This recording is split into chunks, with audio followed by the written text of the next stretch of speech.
le grand jour approche pour Charles III. En effet, après avoir été proclamé roi d'Angleterre suite à la mort de la reine Elisabeth II le jeudi 8 septembre 2022, le fils aîné de la défunte monarque sera officiellement couronné lors d'une grande cérémonie qui se déroulera le samedi 6 mai 2023 à Londres.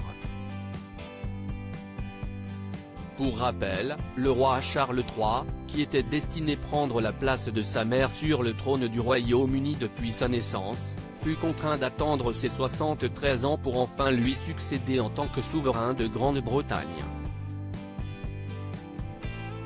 Il est ainsi devenu le plus vieux souverain anglais à accéder au trône de toute l'histoire de la monarchie britannique. De son côté, Elisabeth II, qui est morte à l'âge de 96 ans, a également battu un record, étant donné qu'elle a régné durant pas moins de 70 ans sur le Royaume-Uni. Aujourd'hui mariée à Camilla Parker Bowles, qui fut propulsée reine consort suite à la mort de sa belle-mère, Charles III avait auparavant épousé Lady Diana, avec qui il a eu 2 enfants, les princes Harry et William. Bien qu'il ait entretenu une longue relation secrète avec Camilla Parker Bowles lorsqu'il était encore marié à la mère de ses enfants, Charles III n'a officiellement jamais eu d'enfant avec son épouse actuelle.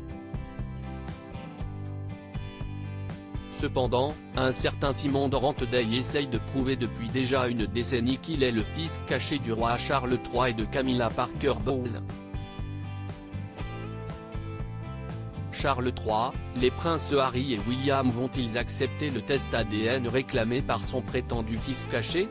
Dans le cadre d'une interview accordée au Mediaset Live, Simon de Ranteday a dévoilé son intention de se lancer dans une bataille juridique contre les princes William et Harry. Qui est vraiment l'héritier? Et génétiquement, les cheveux détiennent toutes les réponses. Obliger William et Harry à se soumettre à un test ADN a toujours fait partie du plan, a déclaré le prétendu fils caché du roi Charles III. Pour rappel, Simon de Ranteday avait déjà saisi une première fois la Haute Cour de justice australienne en janvier 2020 concernant cette affaire.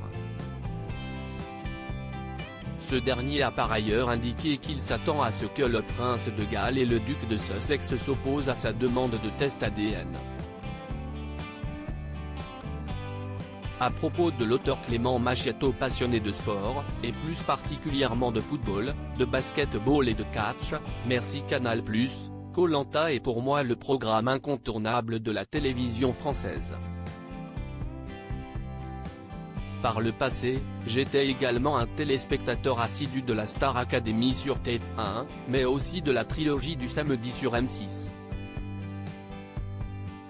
Aujourd'hui le monde des médias n'a plus aucun secret pour moi. Ou presque. Ces derniers articles et Elisabeth II, ce conseil inestimable donné à Sarah Ferguson avant sa mort. Maïté Nabir Aben millionnaire, ce qu'elle compte faire du jackpot qu'elle va toucher. Gérald Darmanin, rebondissement de taille après la garde à vue de sa nièce et de son ex-amant GE.